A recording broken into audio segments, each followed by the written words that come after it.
जय हिंद दोस्तों, कैसे हैं आप लोग। आज की वीडियो में हमारे पास है यूपी बोर्ड क्लास 12th के 2023 के इंग्लिश का पेपर। इसका कोड है 316ZY। ये क्वेश्चन आपका 100 नंबर का होता है, जिसमें आपको 3 घंटे 15 मिनट का समय दिया जाता है। सबसे पहले हम देखेंगे किस टाइप से क्वेश्चंस आए हैं, फिर हम देखेंगे उनका आंसर कैसे लिखना है, अपनी कॉपी में कैसे लिखना है। मतलब कि हम इस पेपर के बारे में A to Z सारी चीज़ें देखने वाले हैं। ये वीडियो उन लोगों के लिए बहुत ही इंपॉर्टेंट है जो 2024 का बोर्ड एग्ज़ाम देने जा रहे हैं, क्योंकि आंसर कैसे लिखना है ये आपको आंसर देखने ही से ही पता लगेगा। तो अगर आंसर देखना है तो पूरा वीडियो में अंत तक बने रहिए। चलिए देखते हैं पहला क्वेश्चन।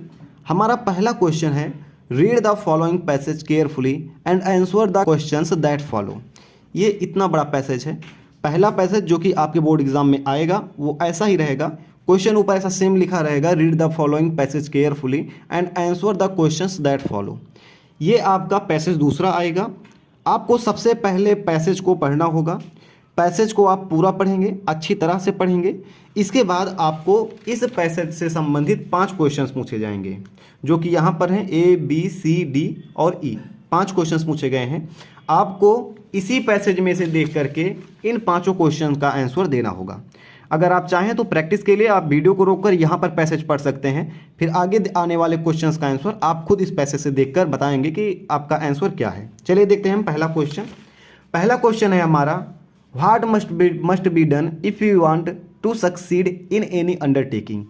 क्या किया जाना जरूरी है अगर हम सक्सेस करना चाहते हैं किसी भी काम में, यानी कि किसी भी काम में सक्सेस करने के लिए कौन से कार्य करने जरूरी हैं।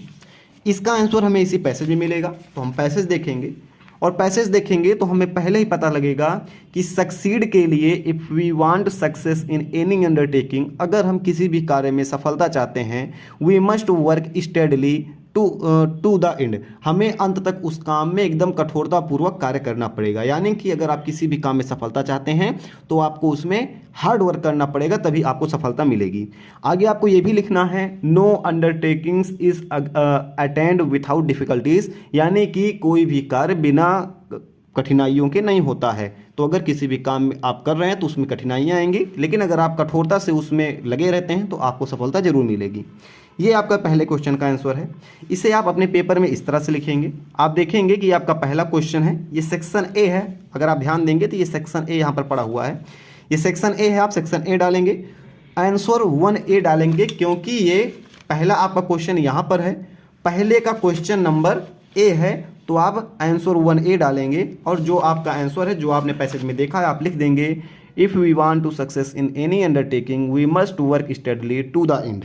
आगे आप ये भी लिख सकते हैं, no sooner undertakings is attained without difficulties. इतना लिखेंगे, ये आपका पहले क्वेश्चन का आंसर हो गया। हम बढ़ेंगे दूसरे क्वेश्चन पर। दूसरा क्वेश्चन है, ये है, what did Sheridan do when he failed to make a speech in parliament. Sheridan ने क्या किया जब वो पार्लियामेंट में भाषण देने में फेल हो गए, तो उन्होंने क्या किया। इसका भी आंसर इसी में मिलेगा।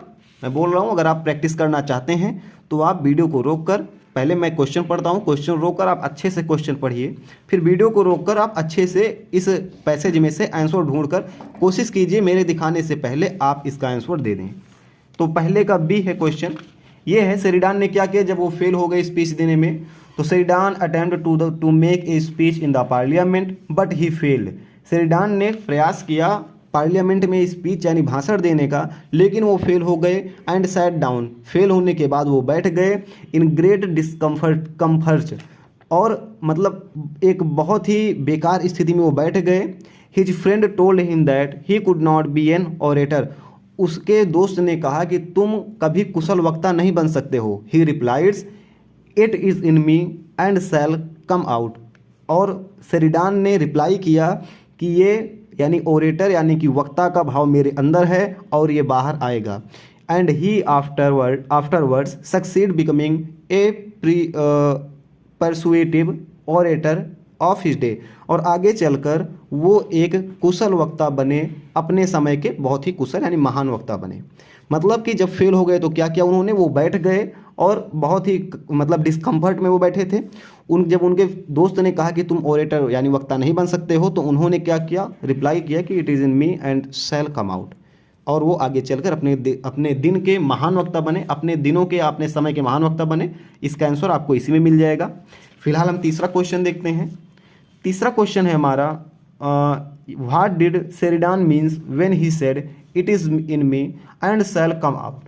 अभी इसका क्वेश्चन का आपको आंसर समझना पड़ेगा कि बोल रहे हैं कि शेरिडान ने जब कहा कि ये मेरे अंदर है और ये बाहर आएगा, इसका मतलब क्या है।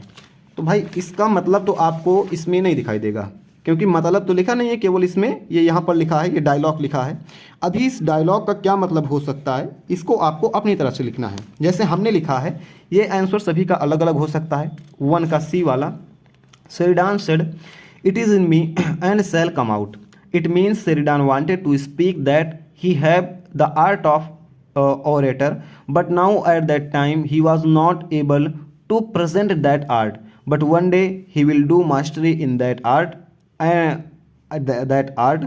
and will be a great orator. यानी कि शेरिडान ने कहा कि ये मेरे अंदर है और ये बाहर आएगा। इसका मतलब है कि वो जानता था कि उसके अंदर महान वक्ता बनने की कला है, लेकिन वो अभी अपने इस कला का प्रदर्शन करने में असमर्थ है। लेकिन एक दिन वह उस दिशा में कार्य करेगा, ओरेटर की दिशा में कार्य करेगा और अपने समय का महान ओरेटर बनकर दिखाएगा। यानी कि उसको पता था कि मेरे अंदर ये है और वो उसमें काम करके उसको आगे लाएगा। यही वो कहना चाहता है कि ये मेरे अंदर है और मैं इसको बाहर लाऊंगा। अगला क्वेश्चन देखेंगे। अगला क्वेश्चन आपका इधर है, मैंने सी कर लिया, डी वाला है, what do you learn from this passage. अगर आप पैसेज पढ़ेंगे तो बहुत अच्छी कहानी है ये। पहले तो आपने देखा शेरिडान का कि वो जब पार्लियामेंट में फेल हो गया स्पीच देने में, तो कैसे वो आगे चलकर अपने एक समय का महान वक्ता बना। इसमें एक और है, अर्ल बी कॉनफील्ड हैं, इनकी एक बहुत अच्छी कहानी है। इसको आप पढ़ेंगे और इनको देखेंगे किस तरह से इन्होंने अपने जीवन में संघर्ष किया और आगे चलकर अपने समय के बहुत ही बड़े, क्या कहते हैं, अपने क्षेत्र में बहुत ही आगे गए। और अंत में इन्होंने कहा, ठीक है, when you will hear me these words afterward proven prophetic we should not. इन्होंने कहा कि हमें therefore be discourage by disappointment in the beginning of life. हमें जीवन की शुरुआत में छोटी मोटी कठिनाइयों से घबराना नहीं चाहिए और अपने कार्य की तरफ आगे बढ़ना चाहिए। अगर हम अपने कार्य में अपना 100% देते हैं, उस कला को सीखने के लिए प्रयास करते हैं, उसमें अपना टाइम देते हैं, तो हमें सफलता अवश्य मिलेगी। यानी कि ये एक मोटिवेटिंग ये पैसेज है। अगर आप इस पैसेज को अच्छे से पढ़ेंगे तो अंत में आपको समझ में आएगा कि किसी भी चीज़ में हार मत मानो, लगे रहो, सफलता ज़रूर मिलेगी। तो हमें सीखने को यही मिलता है, जो हमें सीखने को मिलता है हमने वही चीज़ सेम यहाँ पर लिख दी है। यहाँ पर देखेंगे, ये है our main learning by this passage is we should not therefore be discouraged by disappointment at of the beginning of life. मैंने यही कोट उठाकर लिख दिया है। इतना अगर आप लिखते हैं यहाँ से है तो भी आपको पूरा नंबर मिलेगा। ये आप अपने शब्दों में लिखते हैं तब तो पूरा मिलेगा ही। ये था आपका पहला क्वेश्चन। इसमें 5 क्वेश्चन थे जिनमें हमने 4 के आंसर देख लिए। 5वां क्वेश्चन जो होता है, 4 तो आप बनाकर लिख सकते हैं, लेकिन 5वें क्वेश्चन जो कि 3 नंबर का होता है, ये आपको थोड़ा ग्रामेटिकल क्वेश्चन होता है। इसको आपको पढ़ना पड़ेगा। पढ़ने का सेंस है, अगर आप कमज़ोर हैं पढ़ने में तो आप 5वां क्वेश्चन मत ही कीजिएगा, क्योंकि इसके नंबर वैसे भी नहीं मिलेंगे। तो इसको आप अगर आपको आगे वाले क्वेश्चन आ रहे हैं तो आप उसको कीजिएगा, इसको छोड़ दीजिएगा। लेकिन अगर आपको इसमें कुछ समझ में आ रहा है, जैसे which word in the passage means embarrassment, यानी कि पैसेज में इम्ब्रेसमेंट का समानार्थी शब्द कौन सा आया है, तो इम्ब्रेसमेंट का समानार्थी शब्द आया है डिस्कम्फर्ट, यानी कि असहज। असहज का इम्ब्रेसमेंट हो गया। और यहाँ पर है लेजली का अपोजिट क्या होता है, और पैसेज में कौन सा शब्द आया है लेजली के अपोजिट, इस पैसेज में कौन सा शब्द आया है। तो भाई लेजली मतलब आलसी, और यहाँ पर देखेंगे वर्क स्टडीली मतलब कठोर परिश्रम। तो कठिन परिश्रम और आलसी दोनों एक दूसरे के अपोजिट हैं, तो हमने इसको लिख दिया। तीसरा क्वेश्चन हमारा पूछ रहा है, ये पूछ रहा है कि यहाँ से what do you mean by the phrase proved it be prophetic. तो आपको इसका मीनिंग लिखना है। हमने लिख दिया showing what will happen in future, यानी कि इन्होंने जो कहा था बी अर्ल ऑफ बी कॉन्सफील्ड ने, इन्होंने कहा था कि मैं मतलब जो मैं बोल रहा हूँ ये भविष्य में होगा, और वही भविष्य में हुआ। जो उन्होंने बोला था कि करने को वही भविष्य में हुआ, यानी कि what will happen in future, उसी को हम बोलते हैं, क्या बोलते हैं, प्रूव्ड टू बी प्रोफेटिक। ये थोड़ा लंबा खींच गया, ये पहला ही पैसेज था, लेकिन इसके बाद के सारे क्वेश्चंस आसान हैं, ये आपको लंबा नहीं जाएंगे इतना। चलिए हम आगे वाले क्वेश्चन को देखते हैं। अगला हमारा क्वेश्चन है ये वाला, write an article on any one of the following topics in 100 and 150 words. पहला टॉपिक आपको दिया गया है did India succeed in dealing with pandemic, और दूसरा है role of women in modern India, और तीसरा है journalism and its work in a democratic setup. यानी कि सिंपल भाषा में अगर मैं बोलूँ तो 3 आपको टॉपिक दिए गए हैं ये, इन तीनों में आपको किसी एक टॉपिक पर ऐसे लिखना है। ऐसे लिखना है कम से कम 1 पेज या उससे ज़्यादा होना चाहिए। अगर आप सोचेंगे 10 लाइन में लिख कर चले आएँ we have cow, cow have 4 leg and 12 teeth, ऐसा अगर आप लिख कर चले आएंगे 2 आईज, तो नंबर नहीं मिलेगा। थोड़ा आपको हेडिंग डालकर बढ़िया से लिखना पड़ेगा। 1-1.5 पेज अगर आप लिखते हैं तो ये 10 नंबर का क्वेश्चन होता है, और 10 नंबर अगर आप 1.5 पेज लिख कर आते हैं, 1.5 क्या कहें, अगर 3 पेज लिखेंगे तो पक्का मिलेगा, 1.5 पेज लिखेंगे तो 5-6 नंबर देकर आपको संतुष्ट करा देते हैं। अगला क्वेश्चन है write a letter to your younger brother warning him against some of his undesirable companions. आपको अपने ब्रदर को लिखना है एक लेटर, उसको वार्निंग देते हुए, किसके खिलाफ, उसके अनडिजायरेबल, जो कि अभी हिंदी नहीं समझ मतलब आ रही है लेकिन मुंह पर नहीं आ रही है हिंदी। अनडिजायरेबल, डिजायर मतलब इच्छा, अनिच्छा ऐसा कुछ होगा इसका, तो अनडिजायरेबल कंपेनियंस के लिए इसको वार्निंग देते हुए इसके खिलाफ एक लेटर लिखना है। इससे आसान है ये और वाला लेटर, आप इसको मत लिखिएगा, इसको लिखेंगे ज़्यादा अच्छा रहेगा। Write an application to the principal of your college requesting him to organise annual sports in time. यानी कि आपको अपने प्रिंसिपल को एक एप्लीकेशन लिखना है। क्यों लिखना है? ऑर्गेनाइज करने के लिए एनुअल स्पोर्ट। तो एनुअल स्पोर्ट ऑर्गेनाइज करने के लिए एप्लीकेशन लिखना है। आपने छुट्टी के लिए एप्लीकेशन लिखा होगा टू द प्रिंसिपल, उसके बाद आप नीचे लिखते हैं सब कुछ, respectfully sir I beg to say that since last night I was fever, ऐसा कुछ लिखते हैं। तो आपको स्ट्रक्चर वही फॉलो करना है एप्लीकेशन वाला, जो बीच का मैटर है उसी को आपको बदल कर इसमें आपको एनुअल स्पोर्ट जोड़ देना है, और बढ़िया सा आपका इसमें नंबर 10 का 10 आपको मिल जाएगा। बढ़िया 1 पेज में आप लिखेंगे 10 नंबर आपको पूरा मिल जाएगा। इसको हम बाद में अलग वीडियो में इन दोनों क्वेश्चंस को समझेंगे कि इस क्वेश्चन का आंसर क्या होगा और इस क्वेश्चन का आंसर क्या होगा, क्योंकि दोनों आंसर्स बहुत ही लंबे हैं, जितना आप लिखेंगे इनके बारे में उतना ही कम है। आगे हम बढ़ते हैं अगले क्वेश्चन पर। अगला क्वेश्चन है choose the correct option to the answer of following questions. A selfish person who always thinks of himself is called druggist, lyrics, फिर ड्रामेटिक्स्ट और ईगोइस्ट। तो 4 ऑप्शन आपको दिए गए हैं। अभी आपको क्या करना है इसमें आपको बताना है कि एक ऐसा व्यक्ति जो अपने ही बारे में हमेशा सोचता रहता है उसको हम क्या बोलते हैं। तो जो अपने बारे में यानी स्वार्थ, अपने स्वार्थ के बारे में बोलता है उसको हम स्वार्थी बोलते हैं, ईगोइस्ट। ईगो मतलब होता है घमंड, तो ऐसा ही कुछ होता है इसका ईगोइस्ट। ईगोइस्ट मतलब स्वार्थी। अहमवादी बोलते हैं, अहमवादी की पहले मेरा हो फिर उसके बाद जिसका हो, तो स्वार्थ करता है वो। फिर फ्रेज टू हेल फ्रॉम, इसका मीन क्या होता है? तो टू कम फ्रॉम। हेल मतलब आना होता है, तो मैं कहाँ से आता हूँ या कहाँ से बिलोंग करता हूँ, इसका यही मीनिंग होता है। इसमें तीसरा ऑप्शन आपका सही हो जाएगा। The synonym of derogatory is defamatory, क्या होगा? डिफेमेटरी हो जाएगा। अगला आप बढ़ेंगे यहाँ से, ये आपका अगला चौथा क्वेश्चन है। Unless you will not work hard you will not succeed in which word part in the above sentence is error. तो ये आपको दिया गया है unless you will not work hard you will not succeed, ये ऐसा है। इसमें आपको ढूंढना है कि कौन सा इसमें सेंटेंस एरर है। विल नॉट एरर है कि वर्क हार्ड एरर है, या अनलेस एरर है, या यू विल नॉट सक्सीड ये एरर है। तो इसमें एरर है विल नॉट, क्योंकि अनलेस के बाद ये फ्यूचर नहीं आता है, अनलेस के बाद प्रेजेंट टेंस आता है, और यहाँ पर यू विल करके इन्होंने फ्यूचर कर दिया है। तो ये क्वेश्चन यहाँ पर पहला वाला ऑप्शन आपका गलत है, तो यही आपका सही हो जाएगा। फिर the antonym of sewage is, sewage का अर्थ होता है एक, जैसे सीवेज रिप्लाई आपने सुना होगा, सिविलाइज, सिविलाइज मतलब होता है सभ्य, और सेवेज मतलब होता है असभ्य, असभ्य होता है सेवेज। तो सेवेज का विलोम क्या हो जाएगा? सभ्य हो जाएगा, सिविलाइज्ड हो जाएगा। अभी आप देखेंगे कि किस चीज़ का कौन सा आंसर है। जैसे कि इसका डी वाला आंसर है, इसका सी वाला है, इसका बी वाला है, इसका ए वाला है, फिर इसका डी वाला, यानी कि डी सी बी ए। इसको लिखना कैसे है? अगर आप इसमें हर जगह डालेंगे कि आंसर नंबर 1E या answer number 4A, answer 4B, answer 4C, answer 4D, इससे कुछ होने वाला नहीं है। आपका टाइम वेस्ट होगा, कंज्यूम होगा, क्योंकि एक अक्षर लिखने के लिए 2 नंबर वैसे भी मिलेंगे वैसे भी मिलेंगे। तो आप सिंपल सा ऐसे आप हेडिंग डालेंगे, कौन सा? आंसर नंबर 4 डालेंगे हेडिंग। आप चाहें तो यहाँ पर सेक्शन सी ऊपर डाल सकते हैं। उसके बाद आप सेक्शन सी डालने के बाद आंसर 4 डालेंगे हेडिंग। 4 डालने के बाद ABCD आप ऐसे पहले लिख देंगे। फिर आपका जो ऑप्शन सही है, पहले ऑप्शन लिखेंगे ब्लैक पेन से, फिर ऑप्शन जो है उसको आप यहाँ पर लिख देंगे। जैसे इसमें चौथे में इगोइस्ट था तो हमने इगोइस्ट कर दिया, तीसरे में टू कम फ्रॉम था, और दूसरे में यहाँ पर डेफॉमेट्री था, फिर विल नॉट था, फिर क्या था, सिविलाइज्ड था। तो जो था हमने उसका ऐसा सिंपल सा ऐसे लिख दिया। ऐसे आपको चारों का आंसर लिख देना है, इतने में ही आपको 10 नंबर मिल जाएंगे। हैरान होने की ज़रूरत आपको इसमें नहीं है। आगे बढ़ेंगे। हमने सॉल्व कर दिया इस क्वेश्चन को, कहाँ तक, यहाँ तक सॉल्व कर दिया है। अभी हम 5वें क्वेश्चन से देखते हैं। यहाँ से ये 5वां क्वेश्चन है। 5वां क्वेश्चन क्या बोल रहा है, change any one of the following into indirect narration. पहला बोल रहा है, दूसरा बोल रहा है, दोनों में से कोई एक को आप इनडायरेक्ट में आप सॉल्व कीजिए, यानी इनडायरेक्ट में आप चेंज कीजिए। एक को ही करना है, दोनों को नहीं करना है। जो आपको आसान लगे उसी को आपको चेंज करना है। दोनों को करेंगे एक गलत हो जाएगा, दोनों का नंबर कट जाएगा, ये आप ध्यान रखिएगा। तो जो आ रहा है उसी को करेंगे तो उसी में पूरा नंबर आपको मिल जाएगा।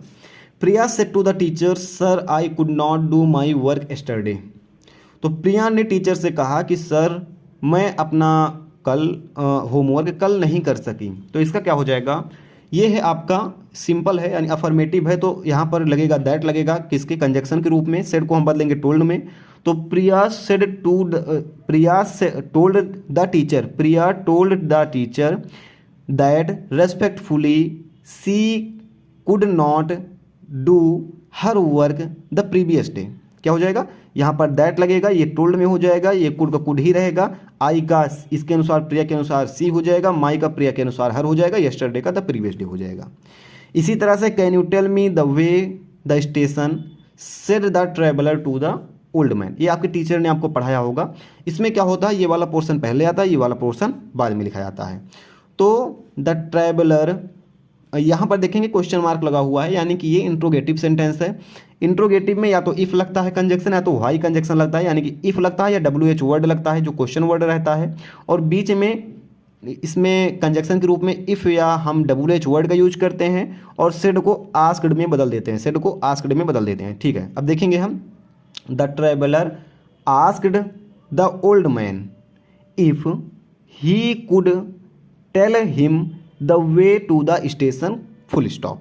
ठीक है, the traveller asked the old man if he could tell him the way to station. अभी इसको आप पेपर में कैसे लिखेंगे, आप डालेंगे यहाँ से, क्योंकि 5वें का ए है तो आप 5वें का ए डालेंगे, और आप पहला कर रहे हैं या दूसरा कर रहे हैं आप ऐसे पेपर में डालेंगे, और जो भी आप कर रहे हैं केवल एक कर रहे हैं उसको लिखकर आपको सीधा आंसर ऐसा लिख देना है। आप यहाँ से स्क्रीनशॉट कर सकते हैं अगर चाहें तो। फिलहाल आपको इसकी PDF कहाँ से डाउनलोड करना है वो हम अभी आगे बताएंगे। 5वें का बी देखते हैं। 5वें का बी है आपका combine any one of following sentences as directed. तो ये I will finish my work in time I am sure, इसको आपको सिंपल में बदलना है। तो आप लिखेंगे I am sure finishing my time on work, और दूसरा आप लिखेंगे some people die for a noble cause they are honoured by everyone, complex में बदलना है। तो the people who die for noble cause are honoured by everyone, ऐसा आप लिखेंगे। यहाँ से आप देखेंगे I am sure of finishing my work in time, फिर some people who die for a noble cause are honoured by everyone, ये यहाँ पर कॉमा लगेगा, ये आप ध्यान रखिएगा। ये दोनों हो गया, दोनों में से एक करना है। 5वें का सी देखते हैं। सी में है transformation of any one sentences as directed. Kolkata is biggest city in the India, ये है सुपरलेटिव है, इसको आपको कॉम्परेटिव में बदलना है। तो इसमें दैन लगाते हैं, बिगर दैन लगाएंगे, मतलब जो भी रहेगा उसकी कॉम्परेटिव डिग्री लगाएंगे, फिर दैन लगाएंगे। तो Kolkata is bigger than any other city in India, Kolkata is bigger than any other city in India, ये पहले का हो जाएगा। No sooner did the train stop I got down, तो as soon as the train stop I got down, इसको affirmative हो जाएगा। ये आप इसको लिखना चाहें तो ये कुछ ऐसा लिखा जाएगा, ये as soon as the train stopped I got down. Kolkata is bigger city than any other city in India, bigger than any other city in India. ये दोनों हो गए। आपको एक ही करना है, दोनों नहीं करना है। यहाँ पर आप बोलेंगे 5 का सी डाल रहे हो, फिर 5 का बी डाल रहे हो, 5 का ए डाल रहे हो। ऐसा इसलिए कर रहे हैं क्योंकि सभी क्वेश्चंस इसमें अलग अलग पूछे गए हैं। अगर आप 5 का ए लिखेंगे फिर ऐसे लिखते ABCD ऐसे चले जाएंगे तो थोड़ा सा एग्जामिनर को दिक्कत होगा, यहाँ पर आपके नंबर भी कटने के चांसेस हो सकते हैं। तो ये वाला क्वेश्चन आप जैसे पेपर में लिखा गया है, जैसे ये वाला हमने लिखा था कि आप एक बार लिखिए सभी कर डालिए, इसको आप ऐसे कीजिएगा। ये वाला हमने जैसे किया था सभी का अलग अलग डाला था, इसको भी आप अलग अलग डालिएगा। इस क्वेश्चन को जैसे मैं 5 का ए डाल रहा हूँ, 5 का बी डाल रहा हूँ, 5 का सी डाल रहा हूँ, ऐसा ही आपको भी डालना है। पूरे नंबर मिलेंगे इस तरह, कोई भी नंबर आपका कटेगा नहीं। फिर यहाँ पर डी वाला देखेंगे, correct any one of the following sentences, he request of his leave was not granted. ठीक है, ये बोल रहा है करेक्ट कीजिए, यानी कि आपको क्या करना है, करेक्ट करना है, इसमें कोई गलती है, कोई त्रुटि है। His request of leave was not granted, इसकी रिक्वेस्ट जो कि छुट्टी के लिए थी वह एक्सेप्ट नहीं की गई। और दूसरा है these news have disturb the peace of my mind. तो दीज न्यूज़ यहाँ पर बहुवचन नहीं है, न्यूज़ को बोलते हैं खबर को बोलते हैं एक वचन। तो this news has disturb the peace of my mind, ये पहला हो जाएगा, हैज़ हो जाएगा, दिस हो जाएगा। और his request of leave has not granted, आप इसको भी कर सकते हैं। दोनों का आंसर मैंने यहाँ पर लिख दिया है, अब जो में से दोनों चाहें वो आप कर सकते हैं। The leave his applied was not granted, this news has disturbed my mind. अभी आगे बढ़ेंगे हम थोड़ा सा। अभी यहाँ पर ये वाला क्वेश्चन है, ये है स्टेयर डिसेंट, दो है। ये आपका क्या करना है, जैसे आपको पहला पता है कि स्टेयर मतलब सीढ़ी होता है, स्टेयर मतलब टकटकी लगाना या घूरना होता है, तो आप इसको कर सकते हैं। पहले आप लिखेंगे स्टेयर, फिर उसके सामने से डैश मारेंगे, फिर आप उसका वाक्य प्रयोग लिखेंगे, फिर एक लाइन छोड़ेंगे, फिर ये वाला स्टेयर लिखेंगे, फिर एक ऐसे लाइन मारेंगे, फिर वाक्य प्रयोग करेंगे। ऐसे नहीं समझ में आएगा, इसको आपको देखना पड़ेगा थोड़ा सा। यहाँ पर आप देखेंगे ये आपका है 5 का ई। अगर मान चलिए आप पहला कर रहे हैं तो यहाँ पर जैसे स्टेयर लिखा है ना, यहाँ पर मैंने नहीं लिखा है, ये आप ऐसे लाइन लगाकर यहाँ पर लिखेंगे स्टेयर, पहले वाला स्टेयर लिखेंगे। पहले वाला स्टेयर का मतलब होता है सीढ़ी, कहाँ पर है, ये है, इसका मतलब होता है सीढ़ी। तो आप पहले लिखेंगे स्टेयर के बाद आप सीढ़ी का एक वाक्य प्रयोग करेंगे। मैंने क्या है, he was ascending in stair, वह सीढ़ी पर चढ़ रहा था। फिर स्टेयर आप लिखेंगे एक लाइन छोड़कर, इसका मतलब होता है टकटकी लगाकर घूरना। फिर आप लिखेंगे she was steering a boy, वह एक लड़के को घूर रही थी। ठीक है, ऐसे आप दोनों का वाक्य प्रयोग करेंगे, एक एक लाइन में करेंगे, दोनों का नंबर आपको मिल जाएगा। उसके बाद ये है डिसेंट है, ये समझ में नहीं आता, एक ही शब्द लगता है कि बोल रहा हूँ। डिसेंट, इसको एक ही बोलेंगे। तो डिसेंट मतलब होता है, एक होता है प्रतीक्षा करना या असंतोष करना, ऐसा कुछ होता है, और दूसरा का होता है असहमति करना। तो ये प्रतीक्षा करना या असंतोष करना है, तो wait for the elevator descent, संतोष कीजिए जब तक एलिवेटर नीचे आ रहा है। और डिसेंट का होगा the court with the 2 justices dissenting the rule that law of constitutional. तो 2 लोग क्या कहते हैं, इसमें असहमति कर रहे थे, 2 जज असहमति दिखा रहे थे, जो कि कॉन्स्टिट्यूशनल लॉ है। फिलहाल ये मोरली सही नहीं है, लेकिन मैंने थ्योरिकली ऐसे लिख दिया है। ठीक है, थ्योरिकली मोरली कहीं से भी नहीं सही है, क्योंकि जज कभी भी कॉन्स्टिट्यूशनल लॉ पर उंगली नहीं उठाते हैं, वो पार्लियामेंट्री लॉ पर ही उंगली उठाते हैं। अगला क्वेश्चन 6वां है हमारा, ये है ऐसे आप यहाँ से देखेंगे, थोड़ा सा इसको आपको समझना पड़ेगा, ट्रांसलेट करना है इसको आपको इंग्लिश में। 5 नंबर का क्वेश्चन है। कई लोग सोचते हैं मान चलिए मुझको मूर्ख की इंग्लिश नहीं पता है तो मेरा नंबर कट जाएगा, तो इसमें नंबर नहीं करता है। इसमें बस बात ये रहती है कि आप जो बोल रहे हैं, अगर टेंस भी गलत हो रहा है तब भी कोई दिक्कत नहीं है, आप जो बोल रहे हैं एग्जामिनर को वो समझ में आना चाहिए। अगर आप इतना कर रहे हैं तो आपको इसमें पूरे नंबर मिल जाएंगे। जैसे कि पहला है, एक बार एक चोर घर में घुस आया, once a thief entered house, ऐसा लिखेंगे। अगर आपको इसको नहीं पता है तो once a thief got enter in house, ऐसा आप लिख सकते हैं। यानी कि सेंटेंस आप लिखेंगे, समझ में आए कि भाई चोर घर में ही आ रहा है, और कोशिश करेंगे जहां तक फुल स्टॉप है पहले उतने का आप बनाएंगे सेंटेंस, फिर अगला सेंटेंस बनाएंगे। अगर आप पूरा एक ही में बनाने लगेंगे आपका पूरा सेंटेंस गलत हो जाएगा। तो एक बार एक चोर घर में घुस आया, once a thief entered house या गॉट इंटर इन हाउस, उसे आंगन में एक कुत्ता मिला। He found a dog in courtyard, क्या हुआ, उसे मतलब ही, उस चोर को, he found a dog in courtyard, जो बड़ा स्वामी भक्त कुत्ता था। तो मान चलिए स्वामी भक्त का आपको नहीं पता है तो आप ऑनेस्ट लिख सकते हैं, हॉनेस्ट था, हॉनेस्ट या ऑनेस्ट इसको बोलते हैं। Who was very honest, who या विच वॉज वेरी ऑनेस्ट, आप जो भी लिखना चाहें लिख सकते हैं, नंबर दोनों पर मिलेंगे। तो ही found a dog in court yard who was very honest. कुत्ते को चुप करने के लिए चोर ने एक गोश्त का टुकड़ा उसकी ओर फेंका। To make the dog silence, क्या हुआ, कुत्ते को चुप करने के लिए। To make the dog silence, कुत्ते के पास चोर ने गोश्त का टुकड़ा फेंका, तो to make the dog silence the thief threw a piece of meat towards him या टुवार्ड्स इट। ठीक है, तो to make the dog silent the thief threw a part of meat, a piece of meat towards him, कुत्ते को शांत करने के लिए चोर ने उसकी ओर एक गोश्त का टुकड़ा फेंका। यह देखकर कुत्ते ने चोर से कहा, उसके बाद क्या करेंगे, यह देखकर, टू सीइंग इट, कुत्ते ने चोर से कहा। Dog said to thief, dog said to the thief, फिर कॉमा इन्वर्टेड कॉमा, तुम चाहते हो कि मैं भौंकना बंद कर दूं, you wanted to me I stop barking, और तुम मेरे मालिक के जेवर और कपड़े चुरा ले जाओ। एंड यू क्या कहते हैं, चुराना, स्टोल, यू स्टोल जो my masters jewelleries and clothes. ऐसा कभी नहीं हो सकता है, दिस विल नेवर हैपन, कभी नहीं हो सकता है, तो this can never happen, this can लगेगा ना, सकता है, दिस कैन नेवर हैपन, मैं ऐसा मूर्ख नहीं हूँ। I am not such a fool, I am not such a fool, कि तुम्हारा फेंका हुआ गोश्त मैं खाने लगूँ। आई एम नॉट सच ए, क्या हुआ, I am not such a fool to eat your thrown meat, to eat your thrown meat, तुम इसी समय यहाँ से बाहर निकल जाओ। Get out from the here right now, get out from the here right now, क्या तुमने मुझे बेईमान समझ लिया है। हैव यू अंडरस्टूड मी, एक बेईमान, dishonest, so have you understood me dishonest, ये इसका हो जाएगा, इतना बड़ा ये हो जाएगा।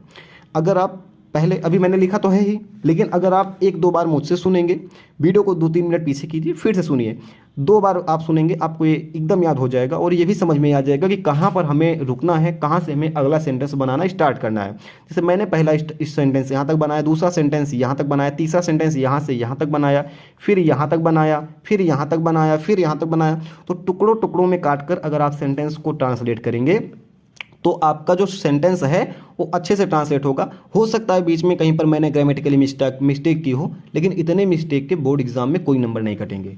ये एकदम ग्रामेटिकली सही है। इसको अगर आप यहाँ से देखना चाहें, once a thief entered the house, he found a dog in courtyard which was very loyal, honest या लॉयल हो सकता है।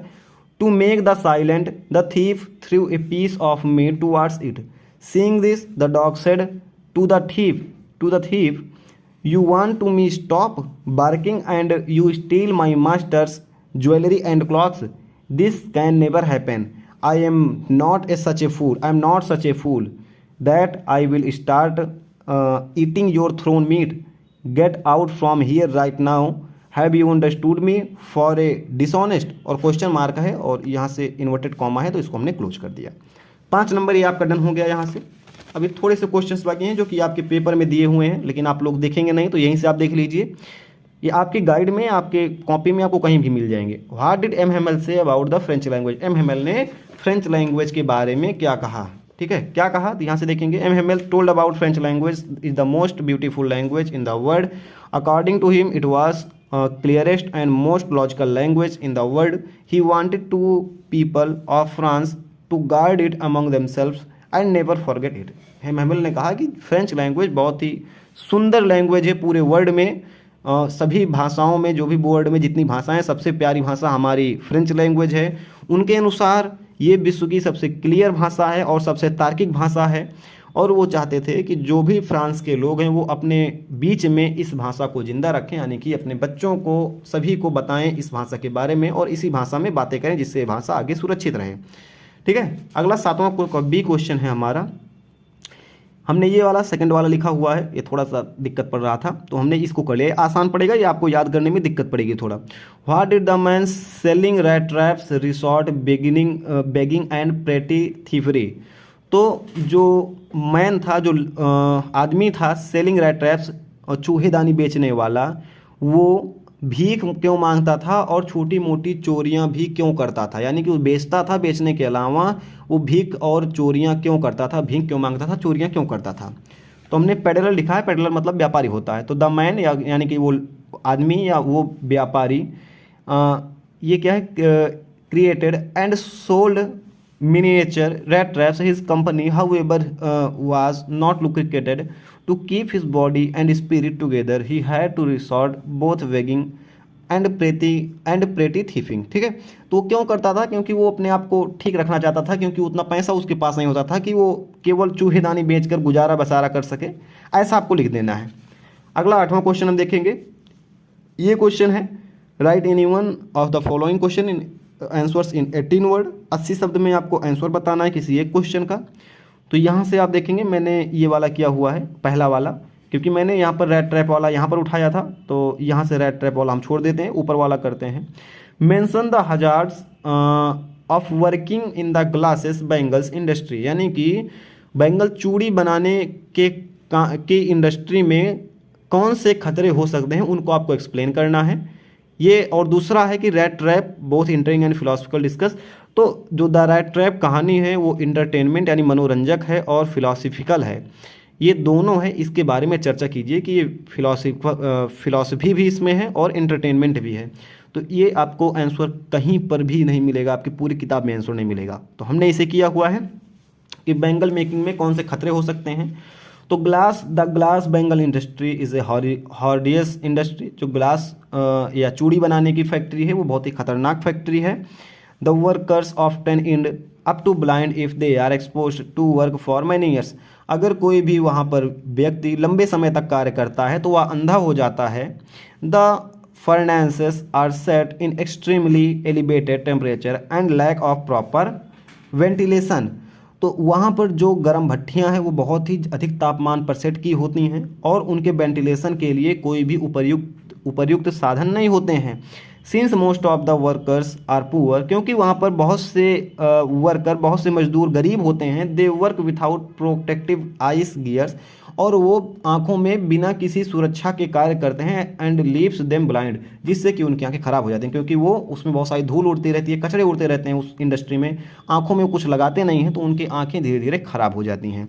मैंने इसको हम सिंपल करके बताया, सेंटेंस की उससे नहीं बताया हूँ कि सेंटेंस आपका है ऐसा ही लिखा हुआ है। यानी कि सिंपल भाषा में बोला गया कि वो खतरनाक है बैंगल बनाने की इंडस्ट्री, क्योंकि वहाँ पर जो वर्कर लंबे समय तक काम करते हैं वो अंधे हो जाते हैं। ये कारण ये भी है। अगला कारण है कि वहाँ पर भट्टियाँ बहुत ही ऊंचे तापमान पर होती हैं, क्योंकि कांच को पिघलाना होता है और वहाँ पर वेंटिलेशन भी नहीं होता है, इससे भी ये खतरनाक है। उसके बाद वहाँ पर काम करने वाले मजदूर गरीब होते हैं, जिससे कि उनके पास प्रॉपर आँख में लगाने के लिए कोई साधन नहीं होता है, इससे भी दिक्कत होती है और वो अंधे हो जाते हैं। ये सारे खतरे हैं एक बैंगल बनाने की इंडस्ट्री में। अगला क्वेश्चन आता है आपका, 8वां हमने कर लिया, 9वां क्वेश्चन आता है। 9वां क्वेश्चन है fisherman in the cold sea would not harm the whales to the man gathering salt would look at this hurt hands. Fisherman यानी मछली पकड़ने वाले, कोल्ड सी ठंडे समुद्र में मछली पकड़ने वाले, would not harm the whales well मछलियों को कोई भी क्षति नहीं पहुंचाएंगे, कोई भी उनको हार्म नहीं करेंगे। And the man gathering salt, और जो आदमी नमक को अपनी तरफ ला रहा है, नमक को बटोर रहा है, would look at his hurt hands, वो अपने हाथों की अपने चोटिल हाथों को देखेगा। यानी कि ठंडे समुद्र में फिशिंग करने वाले फिशरमैन व्हेल मछलियों को नुकसान नहीं पहुंचाएंगे। नमक को बटोरने वाला व्यक्ति अपने क्या कहते हैं, अपने घायल हाथों को देखेगा। इसका ये आंसर हुआ। अभी क्वेश्चन पूछ रहा है, 6 नंबर का क्वेश्चन है ये, आपको तीनों क्वेश्चंस के आंसर देने हैं। ये बोल रहा है कि what would the fisherman not to do. Fisherman क्या नहीं करेगा, तो fisherman would not harm the whales, ये पहला आंसर हो गया। दूसरा बोल रहा है कि what would the man gathering salt do, जो व्यक्ति नमक को बटोर रहा है, नमक को अपनी तरफ खींच रहा है, वो क्या करेगा, तो वो अपने हार्म हैंड को देखेगा। तो the man gathering salt would look at his hurt hands. तीसरा क्वेश्चन है what moments is poet talking of.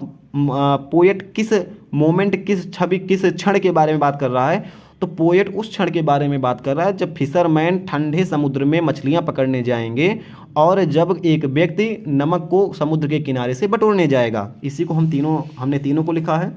9A में है the fisherman would not harm the whales. दूसरा क्वेश्चन का आंसर हो गया कि क्या करेगा वो लड़का जो नमक बटोर रहा है, तो वो अपने गंभीर हाथों, चोटिल हाथों को देखेगा। तीसरा है कि कभी किस बारे में बात कर रहा है, तो कभी बोल रहा है कि जब फिशरमैन ठंडे समुद्र में फिशिंग करने के लिए जाएंगे और आदमी नमक बटोरने के लिए जाएंगे, उस क्षण कौन क्या करेगा, इसी बारे में कभी बात कर रहा है। ये आपके 9 क्वेश्चन हुए। थोड़े से क्वेश्चन अभी और बाकी हैं, एकदम थोड़ा 2 मिनट 3 मिनट अभी लगेगा। यहाँ पर देखेंगे अगला क्वेश्चन हमारा, इसको मैं करने वाला नहीं था लेकिन मैंने सोचा अब इतना बना रहे हैं तो 2 क्वेश्चन और बता देंगे, कोई दिक्कत नहीं होगी। Right the central idea of any one of the following poems. तो आपको सेंट्रल आइडिया तीनों में से एक पर लिखनी है। आप किसी पर भी सेंटर आइडिया लिख सकते हैं। इसके लिए मैंने सभी की सेंटर आइडिया बारी बारी बना दी है। अगर आप डिस्क्रिप्शन बॉक्स में लिंक दे दूंगा, वहाँ से आप किसी की भी सेंटर आइडिया देखना चाहें आप वहाँ से जाकर देख सकते हैं किसी भी चैप्टर की सेंट्रल आइडिया। ये बहुत ज़रूरी होती है, ठीक है। और पेपर में हर बार आता है, ऐसा नहीं है कि इस बार दिए अगली बार नहीं देंगे, इसको देंगे, हर बार देते हैं। 3 में से 1 आना ही आना है। फिर है answer the following questions about 14 word. तो आपको क्या करना है, ए और बी में 4 क्वेश्चन सब मिलाकर हैं, दोनों में से किसी 2 के आंसर देना है। वो भी कितने में, 80 शब्द में 4-4 नंबर के दोनों क्वेश्चंस हैं। पहला क्वेश्चन है what was the birthday gift that Maharaja spotted in A toy shop. तो महाराजा को टॉय शॉप में यानी खिलौने की दुकान में कौन सा टॉय मिला, किस टॉय को उन्होंने स्पॉट किया। तो ये है after killing the 100 tiger the maharaja turned his attention towards his child. The 3rd birthday of his son was to celebrated, so he wanted to give his son a special gift on his birthday. Ultimately, the toy shop attracted his attention and he decided to gift his son to a wooden tiger. ठीक है, his son a wooden tiger. तो 100 शेर मारने के बाद, 100 tiger 100 चीता मारने के बाद महाराजा का ध्यान अपने पुत्र की ओर गया जिसका 3रा बर्थडे उसको मनाना था।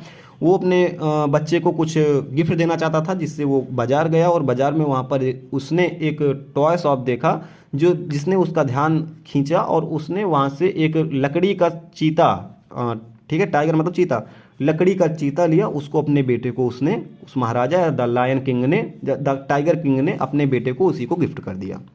ये पहला हो गया। दूसरे में भी आपको ऐसे ये करना है, तो मैंने सेकंड वाला किया हुआ है। या तो आप इसे करेंगे या इसे करेंगे, एक ही करेंगे ऊपर, या तो आप इसे करेंगे या इसे करेंगे। तो why did doctor Sadao's father send him to America. Doctor Sadao के फादर ने उसे अमेरिका क्यों भेजा। तो 11 का बी ये आपको आंसर बताता है। Sadao's education was father's chief concern, for this reason he had sent Sadao's to America. America का ए बड़ा में रहेगा। To learn all that could be learned about surgery and medicine. Before his death, he had seen Sadaos become famous not only as a surgeon but as a scientist.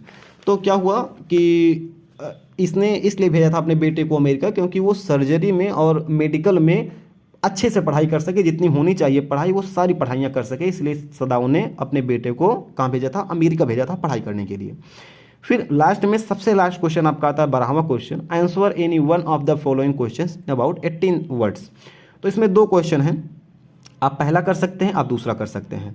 दूसरा question जिसने नहीं पढ़ा है वो भी कर लेगा, क्योंकि how is the study of Antarctica useful to us. Antarctica की पढ़ाई हमारे लिए कैसे उपयोगी है। तो हमने इसके बारे में चर्चा की है कि अंटार्कटिका की पढ़ाई करने के बाद कैसे उपयोगी है। फिलहाल ये आंसर 7 नंबर का है। 7 नंबर का मतलब है कम से कम 10 लाइनें आपको लिखनी है, 5 लाइनों में काम नहीं चलेगा। यहाँ से आप समझ लीजिए एक बार आप 10 लाइन, जो 4 नंबर क्वेश्चन है कम से कम उसमें 8 लाइन या 6 लाइन कम से कम आपको लिखना है। 7 नंबर क्वेश्चन में कम से कम 10 लाइन लिखना है, 10 के नीचे बात नहीं करनी है, ये आप ध्यान में रखिएगा। चलिए फिलहाल हम देखते हैं अपना answer. The research of Antarctica region gives us the insight into the geological past of the planets.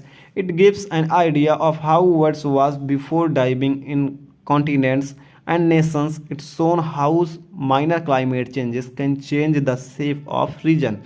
तो अंटार्कटिका की पढ़ाई करेंगे तो हमको ये पता लगेगा कि पहले हमारा प्लैनेट, हमारा ग्रह कैसा था, जब हमारे कॉन्टिनेंट्स, महाद्वीप आपस में बटे नहीं हुए थे, तब वो हमारा धरती हमारी कैसी थी, और कैसे एक छोटे से परिवर्तन से बहुत बड़ा परिवर्तन क्लाइमेट में आ सकता है, पर्यावरण में आ सकता है।